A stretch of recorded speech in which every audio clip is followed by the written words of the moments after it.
Thanks all. Thanks for being here. So first of all, two really important introductions. Josh Carr doesn't need an introduction, but in February we announced Josh Carr as the next senior coach of Port Adelaide.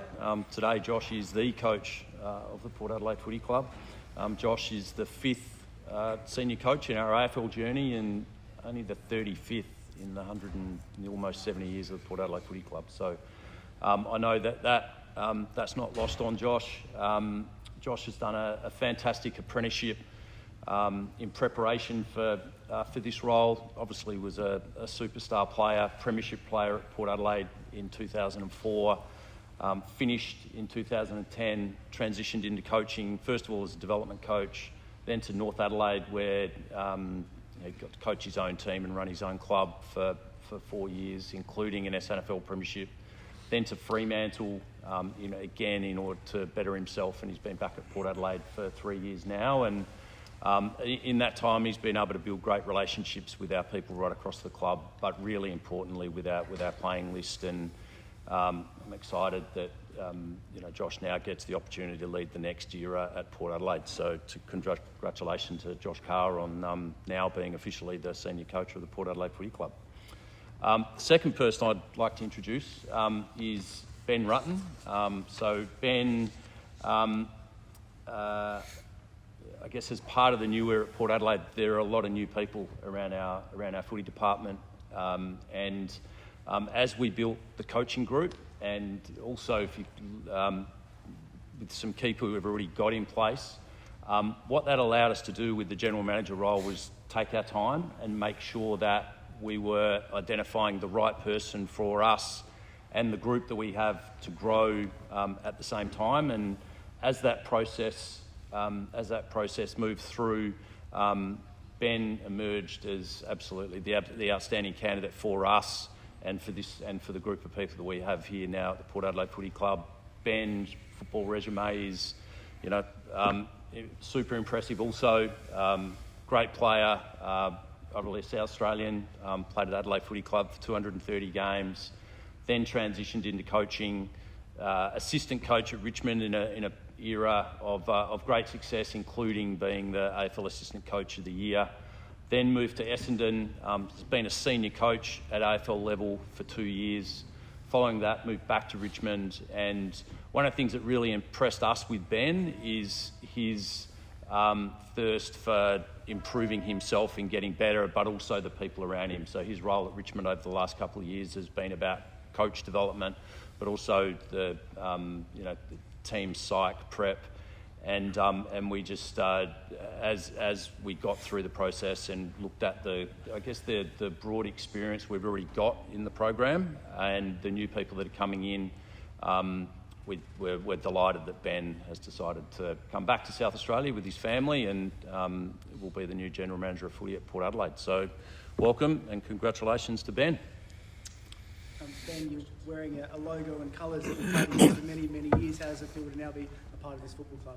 Yeah, that's right. I mean, Port Adelaide Footy Club's one that I've certainly admired for a long time. Firstly as a player and the rivalry that is across the road with the Crows. So a deep respect there, and then also I've been in Victoria for about 11 years now. So being able to watch the previous era of Port Adelaide, the success that it's had, and now I see just such a great opportunity to be a part of this next era led by Josh and the other coaches and the staff at the footy club. I see really exciting times ahead, and that was an important part of the reason why I saw this as a great opportunity for me to not only grow myself but to be part of something special. Why had a footy role for you, Ben? Why you've been a coach? You've done other coaching. Why decided to go to the footy role? Yeah, look, I think. Firstly, I think there's a great opportunity for me to learn and grow, and I think my time as a player and as a coach, I feel like I've got a great understanding of high performing teams and all the different elements that drive performance and success. So I see this as a great role to be able to support a head coach and the broader program, and bring all those parts of the program together, to ultimately create a premiership program. What's going to be the biggest challenge for you in the role, because you've done everything else apart from the head of footy? Well, maybe I don't know that yet. Maybe the big challenges around the corner, but certainly I think initially for me it's about how can I best support Josh in the program. I think there's some great people here already. Some really experienced people from diverse backgrounds, and to be able to bring all those people together now, I think the first opportunity is how we can bring all those people together and grow together. And that won't happen overnight. I think it's certainly a journey that we're about to embark on as a football club and as a football department. So that's what's really exciting, and I'm sure that'll be a challenge in itself. It is a very new coaching group, obviously a lot of new faces to the club heading into next season. How does it change how you go about this role? Does it almost make it easier because you're almost all learning together? Well, I don't know about easier. I mean, that going on a journey and starting together is really exciting. And change it creates certainly a lot of opportunity. I see some really fertile ground here at the football club. Opportunity within a pretty inexperienced playing group, a new coaching group, a new physical team as well. So that's where for us to be able to move forward together throughout this next period. That's what's been a real draw card for me. Josh was never shy of letting himself be known on a footy field. Did you two ever have any run-ins, and how do you think you'll get along now as a team? Hopefully not too many punch-ons, but no, it's obviously Josh and I have had some games together on the field, and obviously a healthy respect as players, but coming together now and working together about building this program. You saw firsthand the scrutiny that a senior coach could be under in Melbourne, and if you ask Ken, he knows it's no different in Adelaide as well. What do you think that experience can help you bring to this footy department with a lot of new faces in new roles? Yeah, look, I think it's certainly something I can add to the program, my experience there, and to be able to help support Josh at various stages. I think around what might be coming up, or how I might have thought or approached different situations. But Josh is also really, really clear on his vision for how he wants to lead the footy club, how he wants us to play, how he wants the coaching group to function. So, a lot of it will be about supporting him on his journey as well. Where do you see Port at the moment? Do you see, missing finals last year, do you think it can be a short time out of the finals, or is this a transition period? Because the club never says we don't rebuild. Is it a transition period? Can you contend for finals next year? Yeah, look, for me, I just see the excitement and the enthusiasm. I think the last game, round 24 last year, there were 6 first game players who played and competed really strongly against a team that won a final. So there's certainly a great opportunity there, and I think there were some stages throughout last year that certainly showed what the group's capable of. We're certainly not putting any limitations on the group. Obviously we're here to win and win premierships. But we also need to understand what creates the winning, and creating winning processes, winning behaviours. Getting people that can embed those habits within our whole group, not just the players, but our staff and our coaches as well. That's certainly going to be the priority and the key to any successful organisation. What do you take away from your time at Richmond and under Damien Hardwick as well? Yeah, look, at my time at Richmond, I'm very grateful and thankful for what Richmond's done for me in 2 different stints. I learned a lot from Dimmer, also the footy club with Tim Livingston and Blair Hartley as well more recently. I owe a lot to them, and I've learned a great deal from that club.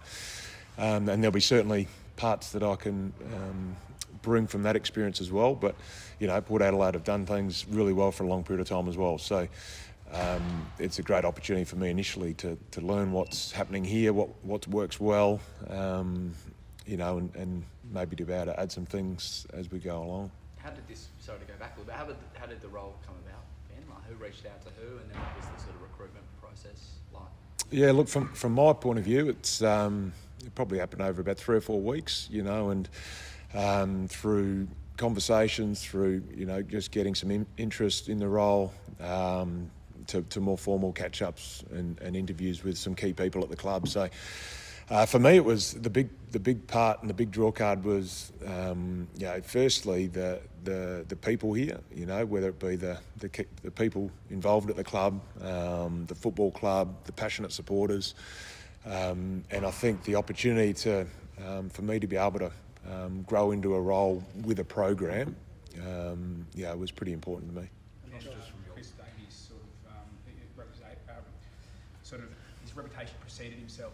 What type of football boss do you want to be? Yeah, look, I think for me as a leader, it's about people. It's about creating the environment for people to thrive. So that people can grow together. We've got some great people here. I certainly don't know everything. Josh doesn't know everything, and we've got some great people here that we need to leverage off each other's strengths. It's certainly an opportunity to co-create or co-author this next chapter in our history. Josh, what's it like to have a former rival now you're right hand man? Yeah, I'll probably see him a little bit like he's Arnold Schwarzenegger, I'm Danny DeVito, and we're the succession plan twins. That's sort of how I see it. No, not really. We're obviously got a lot of respect for what he's done over his playing career and then his coaching career. I feel lucky to have the support in my first year of being a senior coach. Obviously Trucker, Dewey as well, Andy Collins with a senior head on his shoulders. And then the support from everyone around me. How involved are you in the conversations when talks are happening with Ben? Yeah. At the end, does Richo come to you and say, this is who we're looking at, or how does that work?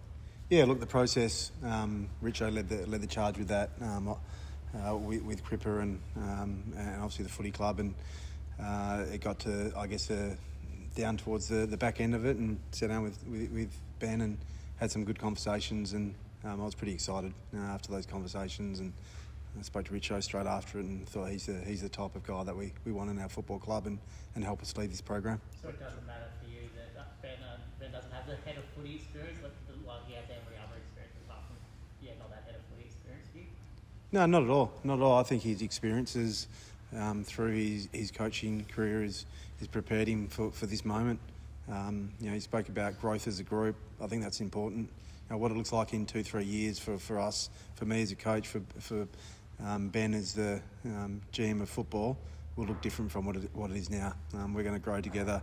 We're going to build this footy club to the position that we want to get it to, and we do that together, and we'll help each other out. Is that something that excites you then, the ability to grow with Ben in those roles? Because I guess it could make being it could have been an experienced head of footy around you, but actually have somebody that you can grow with along the journey. Yeah, I thought that was important to where we're going, and as I said, we've got a number of senior heads in the group that have shared the load, and I missed out on people. With what's happened over the last 6 to 8 weeks, what you see is you see people stand up when we need them to, and like Richo to, as I said, to Jason Cripps, to Paul Stewart, to a number of people out of Footy Club. Everyone sort of chipped in and stood up, and I thought worked really hard to get us to the start of pre-season with a really good group. There's a lot of excitement around the new coaches that we've got in.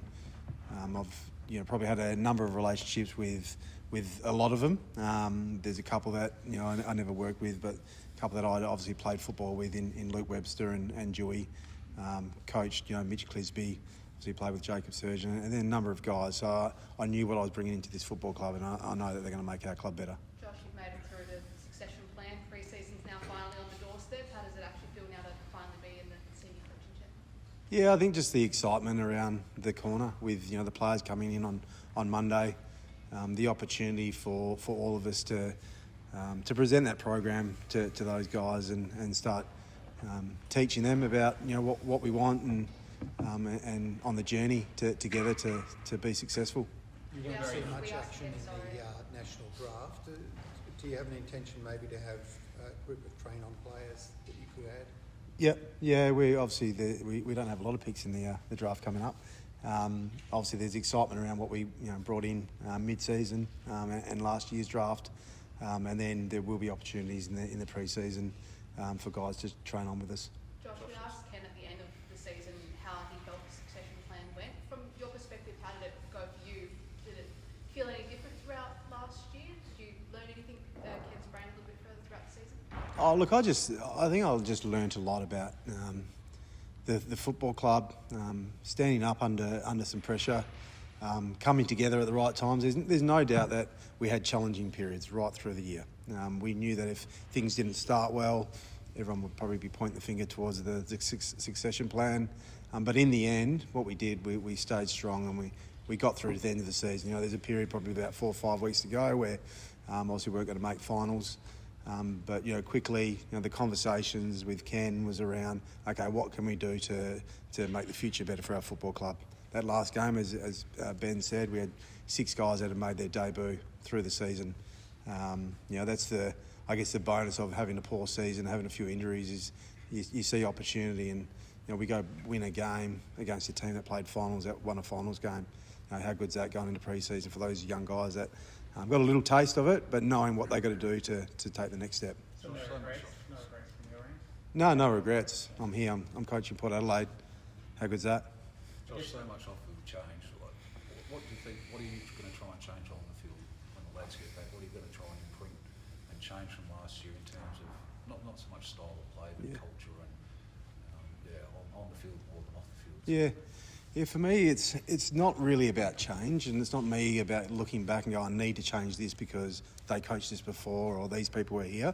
It's just about me being in charge of my style and presenting that to everyone, and then getting buy-in and I guess the collective thoughts around what the game plan is, and then coaches making it better.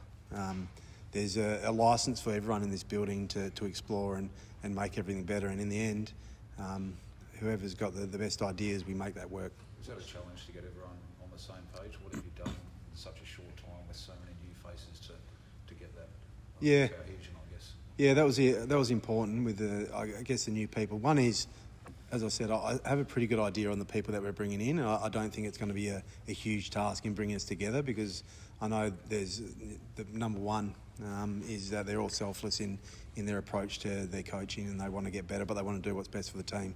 Last week we spent a lot of time about connecting as a coaching group. We spent no time on football. It was all about getting to know each other, and I feel like I've been with these people for not 2 weeks, for a lot longer. How do you do that? If you just get against, do you go for a few beers, or do you sit down in the range and plan things, or how Look, we got a new leadership consultant that's working with the players and coaches. So Nick came in, spent a few days with us last week. We finished off with a round of par 3 golf in North Adelaide on Thursday. What were you asking your players, Josh? It seems like you have a really clear idea of what your system is. So what were you asking the players within that system? What do you want to see from them? Well, I want to see them, explore with what their strengths are and bring that to the table. There's no ceiling on what they can bring, and there's definitely no negativity around the players that we have on the list. We've got fresh eyes on the group. They get an opportunity with a clean slate to just bring what they bring. They got drafted for a reason. They've all got talent. I want to see them bring their best to the table. Ben, there's I know you just got the feet under the desk, but there's a player here with Zach Butters. Every team in the comp wants to sign him next year. How do you keep him at Adelaide? Oh, look, he's certainly a priority for us to make Zach a long-term player at the club. And I think I've always been a strong believer. We're not here to kind of convince people to stay. We want to create the environment for people to want to stay, people to want to come here. And I think that's critical. And it's not just about any one player. It's about creating the best conditions, the best environment for all of our people. To grow and get better. If they feel connected, if they feel like they belong, if they feel like they can get better. I think they're the key elements to retention and also attracting the best people. So I'm sure that'll play out, but I know it's going to be a bit of a hot topic throughout the year. But that's going to be, the way forward for us, and that's going to be my answer. Have you spoken to him yet? No, not yet. Josh, how do you convince Zach to long term this year in South Australia as the team goes? Yeah, I think it's just reiterating the message Ben just said. One is it's about creating the environment that one is that the players don't want to leave, and if they leave, it's the hardest decision they've ever had to make in their life. You know, that the culture of this football club, such a great culture, that everyone wants to be here, and if you decide to leave, then you know there's the right reasons are there. Josh, who are you most thrilled to see almost get a fresh start next season? Is there a certain player? I know you put a lot of single players out, but is there someone who hasn't had the greatest run, whether it's a Todd Marshall or an Ollie Lord or someone like that, who you think you're going to get your hands on them and can make an immediate impact on the side? All of them. It's my answer. I'm excited to coach every player on our list and give them a fresh start, new eyes, and as I said, allow them to be who they are and grow. But you know, there's a lot of players on that list that I'm excited about coaching, about opportunities that they get over the pre-season. How do you make sure your injury problems that you had this year don't happen next year? Yeah, well, we've made some changes in that department. Obviously, Tim Parham is leading the high performance team. You know, you go through his experience. Started at GWS, came to Port, went to Arsenal for 3 years in a world program, elite program. Obviously at the Crows for a bit. I'm really excited about already what he's put in place for that team. For Port Adelaide people, what are they going to notice in a game sense come your first pre-season game and then into round one? What's the marker you're going to put on this side that's going to be immediately felt? Yeah, look, I think there's growth in all areas of our game. Defensively, I feel that we have to tighten up, and I think if you looked at premiership teams, I think defensively they're always really strong. Does that mean we're just going to be a defensive team? Not at all. Obviously the contest is important. We haven't been great in the contest in the last couple of years, but I think there's a lot of growth that could be taken there. And then ball movement wise, I'm probably one that has a bit more balance in the way that we play. There's got to be more than one avenue towards goals. We've got to be able to score off the turnover, but at the same time, if we've got to take the contest, we've got to take it. How do you get the most out of they call them the Holy Trinity in Zach and Jason, and I'm kind of playing a bit of a dual role, but when you look at the midfield at the start of last season, there's a few better than that, but then you talk about losing contest and being bent up in the midfield. How do you get the best out of those top-end talents? Yeah, look, I think the main thing that what I care about is what they're doing for the team and what their role is within the team and that they're playing that and helping us.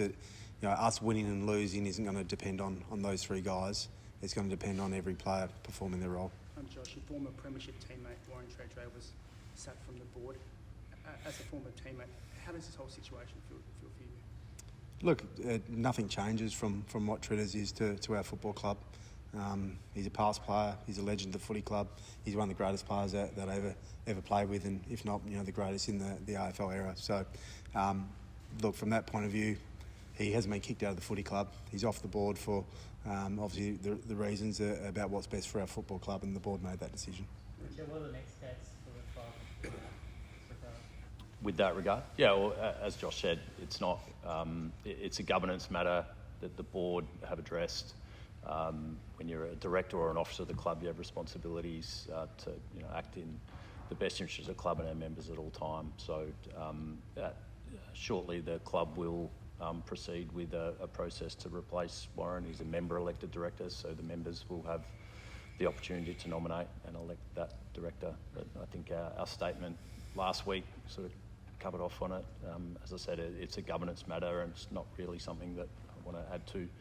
Beyond that, there's a lot of positivity and energy around our footy club at the moment, and as Josh and Ben have both said, it's we're about what's best for our club and a really selfless approach in doing that. Last one. Well, again, as it said in the statement, the board did afford Warren numerous opportunities to resolve the matter, and unfortunately it got to a point where that wasn't possible. So the board, in the best interest of the club, needed to act. How do you nip this in the butt, Richo, so there's continue to be a distraction? There's statements from Koshy and Warren and Bianca flying around. How do you sort of stop this being an ongoing distraction? Yeah, it's not a distraction to us. We've got great people at our footy club that are really focused on what we need to do in 2026 to be better, and that's 100% our focus. Richard, there is a clause in the Constitution that allows the board to elect a person who's vacated the board as a club nominee, allows you to elect them yourselves rather than going to another vote. Can you confirm, I know what you said just now, can you confirm that it definitely will go to a club?